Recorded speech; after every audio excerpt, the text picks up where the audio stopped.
बिस्मिल्लाहिर्रहमानिर्रहीम। अस्सलाम वालेकुम। कैसे हैं आप सब? उम्मीद करती हूँ सब ठीक ठाक होंगे, खैरियत से होंगे। Welcome back to treat psychology channel. आज का जो हमारा टॉपिक होगा वो स्कूल ऑफ थॉट्स पर है और आज हम डिटेल में स्कूल ऑफ थॉट्स को पढ़ेंगे। जब आपको थोड़ा सा ओवरव्यू दे देती हूँ स्कूल ऑफ थॉट का। जब स्टार्ट हुई थी साइकोलॉजी तो वो उस पर जो थी उसे साइंस कोई भी नहीं मानता था।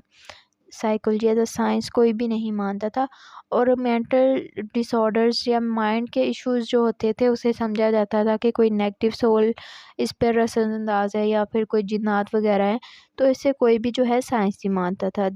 आहिस्ता आहिस्ता कुछ लोगों ने अपने अपने कॉन्सेप्ट्स दिए। उन कॉन्सेप्ट का मजमूआ जो था, उन कॉन्सेप्ट को डीलिंग जिसने किया, एक पॉइंट पर आकर सब खड़े हुए, उसको स्कूल ऑफ थॉट कहते हैं। डेफिनेशन इसमें है जी, a school is collection of people who put their ideas under the same umbrella because these people have similar ideas and they use similar methodologies। और इन चीज़ों को जो है डिस्क्राइब किया था डिफरेंट लोगों ने, डिफरेंट थिंकर्स ने। एक पॉइंट पर जब वो इकट्ठे हो गए थे, एक ही पॉइंट पे एग्री हो गए थे, तो उसको कहते हैं school of thought. Important school of thought कौन कौन से हैं? Structuralism, functionalism, gestalt school of thought, psychology, behaviourism, psychoanalysis, humanistic school of psychology. ये 7 जो हैं बेसिक स्कूल ऑफ थॉट्स हैं। इनको अब फर्दर डिटेल में पढ़ते हैं। आज हम स्ट्रक्चरिज्म स्कूल ऑफ थॉट को डिस्कस करेंगे deeply. William want and Edward Titchener जो थे इसमें इन्होंने काम किया था। विलियम वॉन्ट, जो कि मैं हर वीडियो में इनको डिस्कस करती हूँ, ही established the first laboratory in 1879 in Leipzig, Germany, where experiment were conduct। इन्होंने 1879 में जो थी जर्मनी में लैबोरेटरी बनाई थी और इन्हें पहले साइकोलॉजिस्ट भी माना जाता है। He defines psychology as a science of study of consciousness. According to Wundt, if consciousness exists, then it must have a structure। इनके मुताबिक साइकोलॉजी कॉन्शियसनेस के हवाले से उन्होंने डिफ़ाइन किया था। आगे मज़ीद सिगमंड फ्राइड ने जो था कॉन्शियसनेस को डिफ़ाइन किया था। लेकिन हम विलियम वॉन्ट की बात कर रहे हैं तो इनका कहना था कि अगर कॉन्शियसनेस नफ्सियात है, साइंस ऑफ साइकोलॉजी है, तो इसका कोई ना कोई स्ट्रक्चर भी होना चाहिए और इसका तो कोई भी बेसिक स्ट्रक्चर नहीं है, तो इस चीज़ को इसने डिफ़ाइन किया था। विलियम वॉन्ट का ये भी कहना था कि structuralism also focused breaking down mental process, यानी कि अगर आप चीज़ों को ओवरऑल देखेंगे तो आपको इतनी ज़्यादा क्लियर जो है समझ नहीं आएगी। लेकिन अगर आप उसे छोटे छोटे एलिमेंट्स में, स्मॉल एलिमेंट्स हु वर्क और माइंड, किस तरह से माइंड में वर्क कर रहे हैं छोटे छोटे से एलिमेंट्स, उनको अगर फोकस करेंगे तो आपको जो है बहुत ज़्यादा ब्रीफली उसकी समझ आ जाएगी। स्ट्रक्चरिज्म को समझाने के लिए मैं छोटी सी एग्जांपल देती हूँ। An example of structuralism is describing an apple. An apple is crisp, sweet, juicy, round and hard. यानी कि मैंने कहा था कि ब्रेकिंग डाउन यानी कि छोटे छोटे पार्ट्स में हम डिवाइड कर देंगे किसी भी चीज़ को, तो हमें जो ब्रीफली है समझ आ जाएगी। अब इन एप्पल को मैंने छोटे छोटे से एलिमेंट्स में डिवाइड किया जिससे आपको इजीली जो है समझ आ जाएगी। स्ट्रक्चरिज्म में एक इम्पॉर्टेंट टर्म यूज़ होती है। इसके मुताबिक कॉन्शियस की स्टडी के लिए इंट्रोस्पेक्शन का होना ज़रूरी है। तो इंट्रोस्पेक्शन क्या होता है? It describe that what a person feeling after providing a stimulus.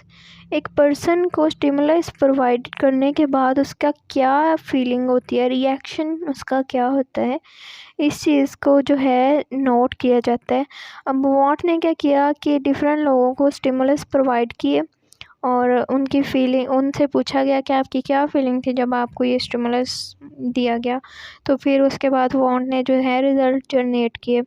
अब स्टिमुलस क्या होता है? स्टिमुलस एक कोई भी चीज़ आप कह लें, कोई भी जिसका वजूद हो, like TV, remote control, anything, किस तरह की कोई भी आप चीज़ कह लें, स्टिमुलस कहलाती है जी। इसके बाद आता है जी एडवर्ड ब्रेडफोर्ड टिचनर। 1867 से 1819 तक इनकी डेट ऑफ बर्थ की है और He was the student of want. He was an Englishman who studied in Germany and worked all his life in America and died there.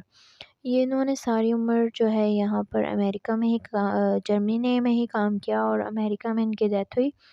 और ये स्टूडेंट थे want के, इंग्लिश मैन थे ये इसमें एमसीक्यूज आ सकता है कि who is the student of want, और इसमें सब एमसीक्यूज आ सकते हैं, अंडरलाइन ज़रूर कर लिएगा।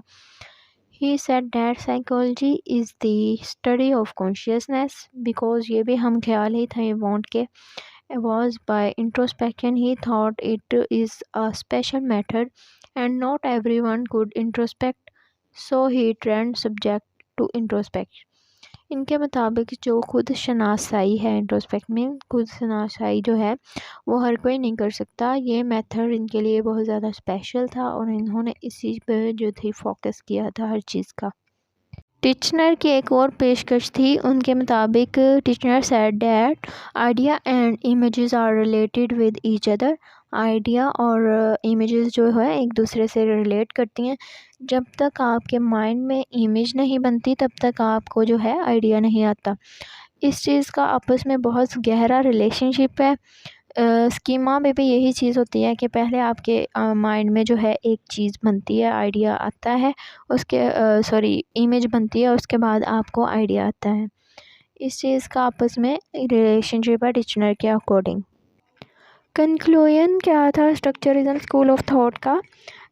स्ट्रक्चरिज्म is important because it is a first major school of thought in psychology. ये इसलिए इम्पॉर्टेंट है क्योंकि ये first school of thought psychology है। और आप ये अंडरलाइन कर लें, हो सकता है ये एमसीक्यूज में आ जाए कि who is the first school of thought, structuralism, functionalism, इस तरह से ऑप्शन आ सकते हैं। तो आपने याद रखना है कि first school of thought structuralism है। It helps in the improval of the psychology and separate science. ये प्रूव किया इसने कि साइकोलॉजी एक सेपरेट साइंस है। Structuralism also influenced experimental psychology. इसने एक्सपेरिमेंटल साइकोलॉजी को भी मुतासिर किया। It provides base of the study of mind under its elements. इसने जो माइंड के भी एलिमेंट्स को जो है फोकस किया। It provides techniques of using introspection method in education. Introspection की स्टडी को इसने बहुत तहरीक दी, यानी खुद शनासाई की जो स्टडी है उसको बहुत तहरीक मिली। It provides based for future study in psychology. इसने प्रोवाइड किया फ्यूचर स्टडी साइकोलॉजी को मज़ीद बढ़ाने के लिए और इसमें मज़ीद जो है चीज़ें लाने के लिए। यहीं पे मेरी आज की वीडियो ख़त्म होती है। अपना ख्याल रखिएगा, दुआओं में याद रखिए। अल्लाह हाफिज़। और किसी बात की समझ ना आई हो तो कमेंट सेक्शन में ज़रूर पूछिएगा।